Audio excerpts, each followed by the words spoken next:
Hello guys, तो कैसे आप सब लोग? बढ़िया एकदम। So I welcome you all on the integral series of class 9 maths.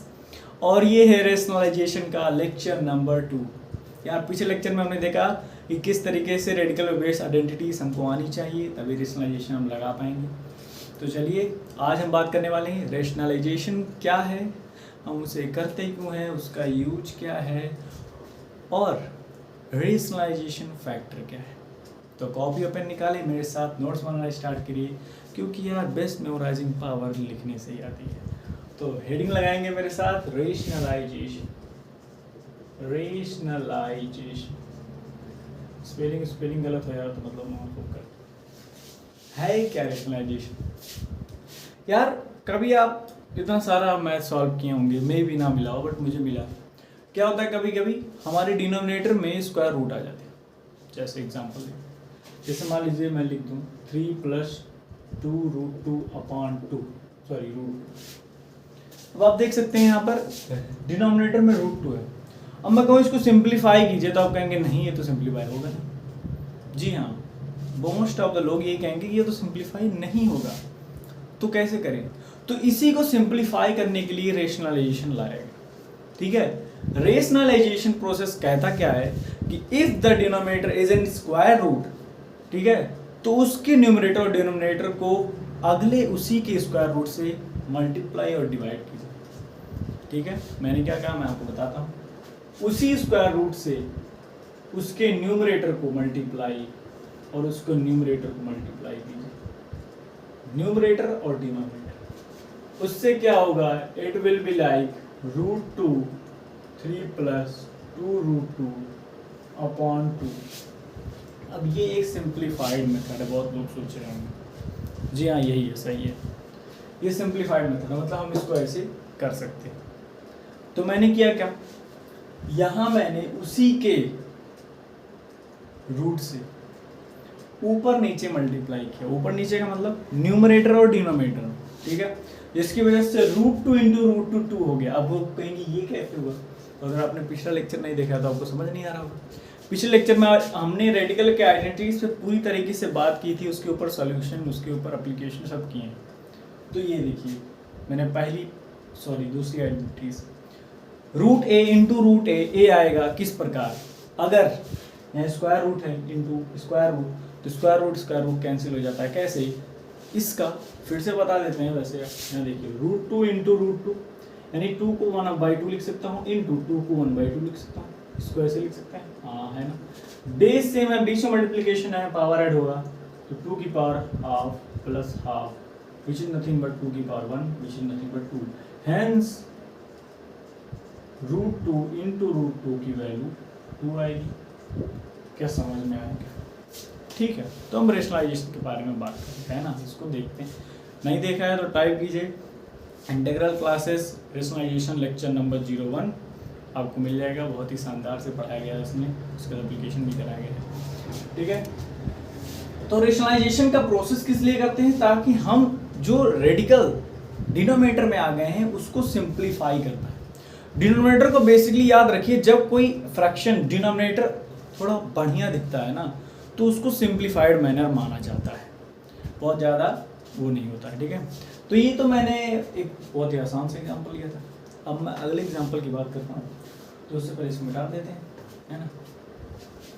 अगला एग्जांपल लेंगे, अगला एग्जांपल इसमें आपके बुक से लेनी है आप, चलिए बुक से ले लेते हैं।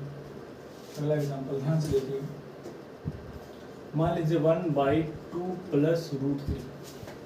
मैं कहूँ कि इसको सिंप्लीफाई करिए, तो यार बेसिकली मैं इसको सिंप्लीफाई कहने का मतलब क्या है कि मैं इनडायरेक्टली ये कह रहा हूँ कि इसको रेशनलाइज कर दीजिए, क्योंकि इसको सिंप्लीफाई तभी कर पाएंगे हम जब इसको रेशनलाइज करेंगे। ठीक है, तो बेसिकली जब मैं इसको 2 - √3/2 - √3 से ऊपर नीचे मल्टीप्लाई करूंगा, तो इस होल प्रोसेस को कहते क्या है, रेशनलाइजेशन। और जिससे मल्टीप्लाई और डिवाइड कर रहा हूं उसको क्या बोलते हैं, उसको बोलते हैं रेशनलाइजेशन फैक्टर। क्या बोलते हैं, रेशनलाइजेशन फैक्टर। क्या समझ में आ गया? बहुत ही आसान चीज। Rationalisation factor. अब आप कह रहे होंगे ये प्लस था यहाँ माइनस कर दिया सर, वहां पर √2 था वहां पर -√2 नहीं किया। तो यार रेडिकल में मैं आपको बता देता हूं कि अगर दो टर्म है, यानी इफ इट इज बायनोमियल, अगर दो टर्म है, यार थोड़ा सा मैं ऐसा समझाना चाह रहा हूँ कि अलजेब्रिक आइडेंटिटीज के हिसाब से मत जाइए कि सर यहाँ पर सिर्फ कांस्टेंट आप कैसे कह सकते हैं। ये 2 + √3 असल में क्या है, एक इर्रेशनल नंबर है। आधे लोग जानते होंगे, आधे लोग नहीं जानते होंगे। ये 2 + √3 एक इर्रेशनल नंबर है, ठीक है। तो इस इर्रेशनल नंबर को रेशनलाइज, यानी इर्रेशनल को रेशनल बनाना ही रेशनलाइजेशन कहलाता है। तो अगर इर्रेशनल को मुझे रेशनल बनाना है तो मुझे इर्रेशनल को ही इर्रेशनल से ही मल्टीप्लाई करना पड़ेगा। कितना इर्रेशनल बोल दिया यार मैं, फिर मेरी बात सुनिए। ये इर्रेशनल नंबर है ना 2 + √3। अब मुझे इसको रेशनल बनाना है, उसी को कहते हैं रेशनलाइजेशन।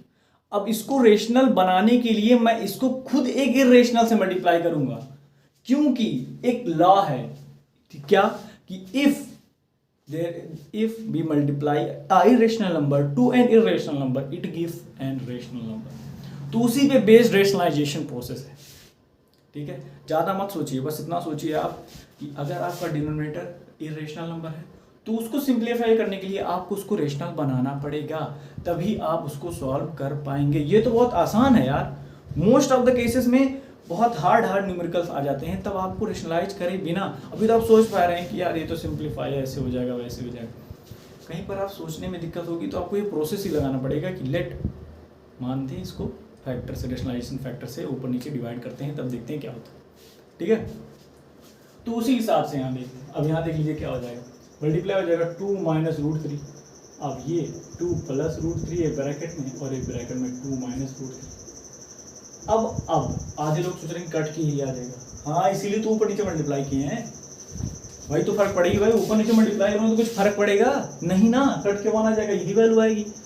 तो अब क्या करना है, अब क्या करना है, मेरे ध्यान बात से सुनिए। मैंने आपको आइडेंटिटीज पहले पढ़ा रखी है, तो अगर आपको याद हो, थोड़ा सा भी याद है, तो मैंने बताया था अगर एक ब्रैकेट में +b एक ब्रैकेट में -b, क्या वाला दिमाग में आ रहा है ना। तो इसका क्या है, ये कौन सा फॉर्मूला है, a² - b² का, है ना। तो मैं डायरेक्ट लिख सकता हूँ कि 2 - √3 हो जाएगा 4 - 3 के, विच इज नथिंग बट 2 - √3। अब देखिए इसका डिनोमिनेटर क्या है, 1। इसी को क्या कहते हैं, सिंप्लीफाइड मैनर। डिनोमिनेटर क्या है, बहुत सिंप्लीफाइड। 1 एक डिनोमिनेटर मतलब आसान है ना। हमें डिनोमिनेटर को रेशनल बनाना है, दिमाग में रखिएगा, न्यूमरेटर को नहीं। डिनोमिनेटर को रेशनल बनाना ही रेशनलाइजेशन कहलाता है, ठीक है। तो जिस फैक्टर से हम उसको मल्टीप्लाई डिवाइड करते हैं वो होता है रेशनलाइजेशन फैक्टर। इसमें थोड़ा लेक्चर ज़्यादा है, बट मैं आपको समझाने की कोशिश कर रहा हूँ, तो आप ध्यान से समझिए, ठीक है। फिर से एक बार थोड़ा सा आराम से, आपको एक फ्रैक्शन में दिया होगा जिसका डिनोमिनेटर एक इरेशनल नंबर होगा। तो सिंप्लीफाइड मैनर ये है कि अगर किसी भी फ्रैक्शन का डिनोमिनेटर इरेशनल नंबर है तो वो सिंप्लीफाइड नहीं कहलाया जा सकता है। उसको सिंप्लीफाइड करने के लिए हम उसको रेशनलाइज करते हैं। तो रेशनलाइजेशन का मतलब क्या है, किसी भी फ्रैक्शन का डिनोमिनेटर रेशनल होना चाहिए, बस इतनी सी बात है। और उसी को रेशनल बनाने के लिए हम उसको ऊपर नीचे से खुद एक इरेशनल से मल्टीप्लाई करते हैं, क्योंकि irrational into irrational equal to rational होता है, ठीक है। आगे चलते हैं, अब बता देता हूँ। 2 + √3 था, याद रखिए। अगर मतलब मैं साइन चेंज कर दूं, देखिए अगर यहाँ है 2+ तो यहाँ आपको माइनस से मल्टीप्लाई करना है, ठीक है। 2 + √3 तो ऊपर नीचे 2 - √3 से मल्टीप्लाई करना है, ताकि कटे। कुछ एक आइडेंटिटीज बनानी पड़ेगी आपको, तभी जाके वो रेशनल बनेगा। नहीं तो यार अगर मैं मान लीजिए, सोचिए आप खुद, मैं इसको प्लस यहाँ भी प्लस कर देता तो यार दोनों तो a + b का होल स्क्वायर बन जाता। तो वैल्यू क्या आ जाती, 4 + 3 यानी 7 + 2 7 + 8√3। तो उस केसेस में तो वो अभी भी इरेशनल ही रह गया ना। तो दिमाग का खेल है बस कि आपको कब कहाँ किससे मल्टीप्लाई करना है। मेन मोटो आपका क्या है, उसको रेशनल बनाना, किसको, डिनोमिनेटर। बस आप न्यूमरेटर को छोड़ दीजिए, भूल जाइए क्या लिखा है, उससे मतलब नहीं। न्यूमरेटर भाड़ में जाए, डिनोमिनेटर को देखना है, उसको रेशनल बनाना है, ठीक है। चलिए, बाकी आप लोग अच्छे हैं और भी अच्छे बनने की जरूरत है। आपका दिन मंगलमय हो।